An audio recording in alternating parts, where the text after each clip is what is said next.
करेगी, पाकिस्तान का तहफ़्फ़ुज़ करेगी और पाकिस्तान मुस्लिम लीग नून को फतह दिलवाएगी। और पाकिस्तान मुस्लिम लीग नून की फतह ही पाकिस्तान की फतह है, इस्लाम की फतह है। बहुत मेहरबानी, बहुत शुक्रिया जी। ये थे हमारे जनाब शेख अब्दुल कद्दूस साहब।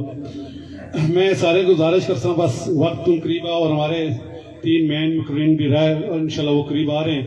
तो मैं ये कहूँगा कि मेरे भाई राजा असगर साहब यहाँ पे खड़े हैं, तो ये स्पेशल पेरिस बार्सिलोना से यहाँ पर आए कंपेंड में, तो इन्होंने आपके लिए एक जबरदस्त बड़ा बैल ज़बह कराकर बिरयानी, वैसे भी मुस्लिम लीग नून पे इल्जाम है ये बिरयानी बोलता है, मैंने कहा इस वक्त बिरयानी भी चलेगी, बैल वाली बिरयानी चलेगी, बीफ बिरयानी चलेगी, वो आप खा के जाएंगे। तमाम जितने हमारे इलाके के भाई जितने मेहमान आए मेहरबानी करेंगे, ठीक है।